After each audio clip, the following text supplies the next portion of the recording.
नमस्कार, आप सभी का बहुत बहुत स्वागत है हेल्दी इंडियन किचन में।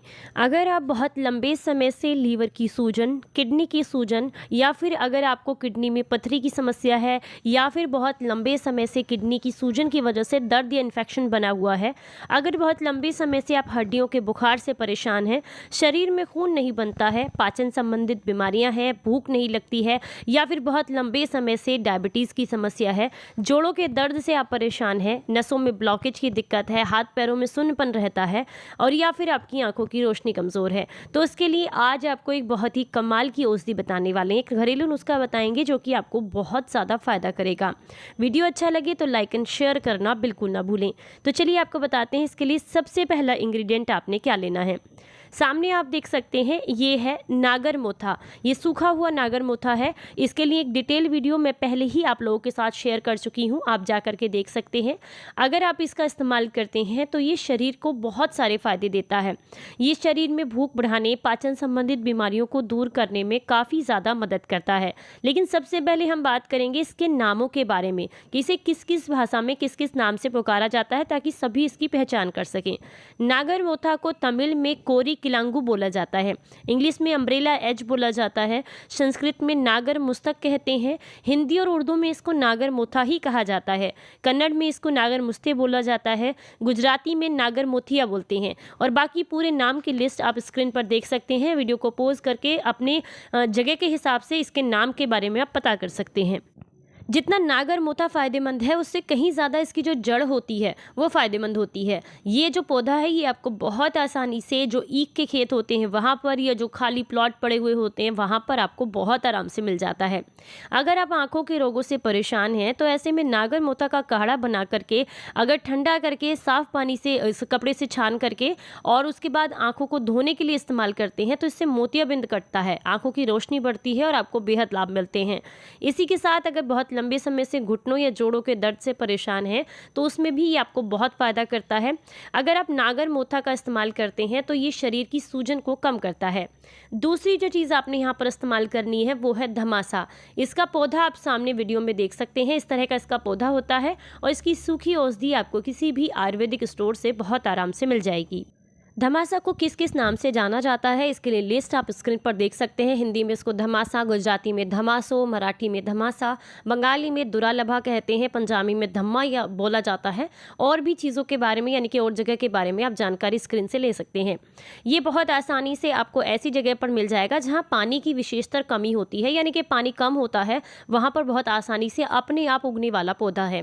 इसका इस्तेमाल अगर आप करते हैं तो ये शरीर से हर तरह की सूजन को कम करने का काम करता है। धमासा की पत्तियां, इसके फूल, इसके फल और इसकी जड़ सबका इस्तेमाल किया जाता है। शरीर के हर तरह के अलग अलग बीमारियों के लिए इस्तेमाल होती है।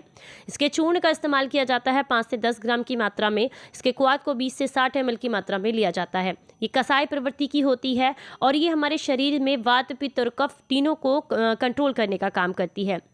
इसमें यानी कि आयुर्वेद का एक जो ग्रंथ है चरक संहिता, उसमें बताया गया है कि ये हमारे पित्त को भी शांत करती है अगर आप इसका इस्तेमाल करते हैं, और साथ ही साथ मूत्र रोगों से बचाती है, किडनी के लिए बहुत अच्छी होती है। अगली जो चीज़ आपने इस्तेमाल करनी है वो है चिरायता। इसका पौधा भी सामने आप वीडियो में देख सकते हैं और इसको किस किस नाम से बुलाया जाता है अलग अलग जगह पर, इसके लिए लिस्ट भी आप सामने स्क्रीन पर देख सकते हैं। चिरायता लीवर के लिए बहुत ही अच्छी औषधि है। अगर आप अपनी दिनचर्या में भी मतलब मान के चलिए हफ्ते में 2 बार चिरायते का काढ़ा अगर ले लेते हैं या इसका रस ले लेते हैं ताज़ा, तो ये आपको बहुत फ़ायदा करता है। लीवर की सूजन को कम करता है, फैटी लीवर को ठीक करता है, लीवर के इन्फेक्शन को ठीक करता है, आंतों की सफाई करने में भी काफ़ी मदद करता है। अगर आप इसका इस्तेमाल करते हैं तो इसमें भरपूर मात्रा में एंटीऑक्सीडेंट तत्व, हेप्टोप्रोटेक्टिव तत्व, एंटी फंगल और हाइपोग्लाइसेमिक तत्व भी पाए जाते हैं। ये पित्त को शांत करने का काम करता है। अगर आप इसका इस्तेमाल करते हैं तो शरीर में बहुत अच्छे से, मतलब अगर किसी तरह का कोई इन्फेक्शन है तो उसको ठीक करके ये काफ़ी अच्छे से आपके शरीर को रिपेयर करता है, एक तरीके से आप कह सकते हैं। यानी कि अंदर जितनी भी किसी तरह की कोई परेशानी है या फिर इन्फेक्शन की दिक्कत है या हड्डियों हड्डियों का बुखार है तो उसके लिए बहुत फ़ायदेमंद रहता है। साथ ही साथ ये शुगर को कंट्रोल करने का काम भी करता है और कब्जियत से भी छुटकारा दिलाता है। तो यहाँ औषधि बनाने के लिए सबसे पहले आपने एक पैन लेना है और उसके अंदर लगभग 1.5 से 2 कप पानी आपको यहाँ पर डाल देना है। तो यहाँ मैंने 2 कप पानी इसके अंदर डाल दिया है। इसके बाद ये जो औषधियाँ हमने ली हैं, सूखी औषधियाँ, जिसमें कि हमारे पास है नागरमोथा, धमासा है और साथ में हम यहाँ ले रहे हैं चिरायता।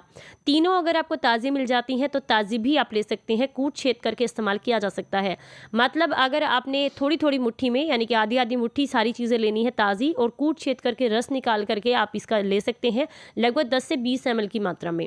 यहाँ पर आप देख सकते हैं मैंने सबसे पहले जो नागरमोथा है उसकी 2-3 जड़ों को डाल दिया है और थोड़ी सी सूखी औषधि डाल दी है। इसका कोई मेजरमेंट नहीं है, आप बहुत हल्की हल्की सी थोड़ी थोड़ी सी मात्रा में अपने हाथ से लेकर के और डाल दीजिएगा। तो सबसे पहले हमने नागरमोथा को डाल दिया है। इसके बाद हम थोड़ा सा यहाँ पर डाल देंगे चिरायता और इसी के साथ थोड़ा सा हम यहाँ पर धमासा डाल देंगे। इन तीनों चीज़ों को हम डालने के बाद गैस पर रख देंगे। ये मैं डाल रही हूँ, ये धमासा है। अब आप इसमें एक चीज़ और इस्तेमाल कर सकते हैं। अगर आपको किडनी में पथरी की दिक्कत है या फिर बहुत लंबे समय से बुखार की समस्या है या कैंसर से बचाव चाहते हैं तो उसके लिए यहाँ पर सूखी तुलसी की पत्तियाँ जो होती हैं उनका इस्तेमाल भी करना है। मेरे पास ये जो है ये सिर्फ पत्तियाँ नहीं है, इसमें जड़, तना, मूल, मंजरी सब कुछ है। तो आपको मैंने पहले भी कई सारी वीडियोज़ में बताया है कि अगर आपके घर पर तुलसी है और वो सूख गई है तो उसे जड़ से निकाल करके अच्छे से धुलकर साफ़ करके फिर से सुखाइए और उसको जो है अपने घर पर रखिएगा स्टोर करके। वो बहुत सारे काढ़े बनाने में या औषधियों में इस्तेमाल होती है। तो ये फ्री की औषधि आपके घर पर हमेशा अवेलेबल रहती है। तो इसको जब भी आपको समय मिले तो तुलसी से रिलेटेड जितने भी उसके भाग होते हैं, जड़, तना, मूल, फूल, पत्तियाँ, सब को आप रखिएगा अपने घर पर। ये बहुत फ़ायदा करती है। तो यहाँ पर मैंने इसे गैस पर रख दिया है और धीमी धीमी आंच पर हम इसे अच्छे से पकने देंगे। तब तक पकाना है जब तक 1 कप ना रह जाए ये पानी, या फिर आप इसको जो है मतलब 1 कप तब तक इस्तेमाल करेंगे अगर आपको जो है दिन में 2 बार लेना है तो आप 1 कप रहने तक पकाएंगे। और अगर आपको इसको जो है सिर्फ 1 बार लेना है दिन में तो आप इसको आधा कप हो जाए ये तब तक पकाएंगे। इसको 2 तरीके से पकाया जा सकता है। अब ये जो मैंने काढ़ा बनाया है इसको आप एक दिन में 2 बार भी ले सकते हैं और दिन में सिर्फ 1 बार भी लिया जा सकता है। ये डिपेंड करता है ये किस तरीके से आपको सूट करता है। यानी कि अगर आपको शुरुआत में आप पहली बार इस काढ़े को ले रहे हैं, आपने कभी कोई काढ़ा नहीं लिया है और आपकी पित्त प्रवृत्ति है, तो ऐसे में आप शुरुआत सिर्फ 20 या 30 ml काढ़े से ही कीजिएगा। इससे ज़्यादा मात्रा में नहीं लेना है। काढ़ा अच्छे से बन चुका है। अब गैस को बंद कर देंगे और इसे एक बर्तन में छान लेंगे। ये 2 समय का बन करके लगभग तैयार हुआ है। यानी कि अगर आप इसका इस्तेमाल करते हैं 2 टाइम के लिए तो 1 कप रह जाए तब तक पकाइएगा, और अगर आपको एक ही समय पीना है तो इसको सिर्फ आधा कप रह जाए यानी कि 20-30 ml के आसपास तब तक पकाइएगा। इस औषधि को आपने जो है बिना कोई शहद, गुड़, चीनी कुछ नहीं मिलाना है, ऐसे ही इस्तेमाल करना है। इसे 2 तरीके से इस्तेमाल किया जा सकता है। पहला तरीका है सुबह खाली पेट अगर आप इसका इस्तेमाल करते हैं तो लीवर की सूजन, फैटी लीवर की समस्या, हड्डियों के बुखार की दिक्कत, पीलिए की दिक्कत जिन लोगों को है, मेरे पास काफ़ी सारे कमेंट आ रहे थे कि हमें काले पीलिए की समस्या है, तो ऐसे में ये काढ़ा बहुत फ़ायदा करता है। तो इन सारी दिक्कतों के लिए आप सुबह खाली पेट इसको ले सकते हैं। मैक्सिमम एक समय में 30 ml लिया जा सकता है, इससे ज़्यादा मात्रा में नहीं लेना है। हल्का गुनगुना ले सकते हैं अगर सर्दियों का मौसम है और अगर आप कफ प्रवृत्ति के हैं तो। और अगर आपको कफ प्रवृत्ति की समस्या नहीं है, पित्त प्रवृत्ति के हैं, तो आप इसे नॉर्मल टेम्परेचर का लीजिएगा सुबह के समय में, सुबह खाली पेट। और अगर आपको कोई भी चीज़ खाली पेट सूट नहीं करती इस तरह का काढ़ा, तो ब्रेकफास्ट करने के 2 घंटे के बाद भी आप इसको ले सकते हैं। ये आपको बहुत लाभ देगा। अब बात करते हैं कितने समय तक लेना है।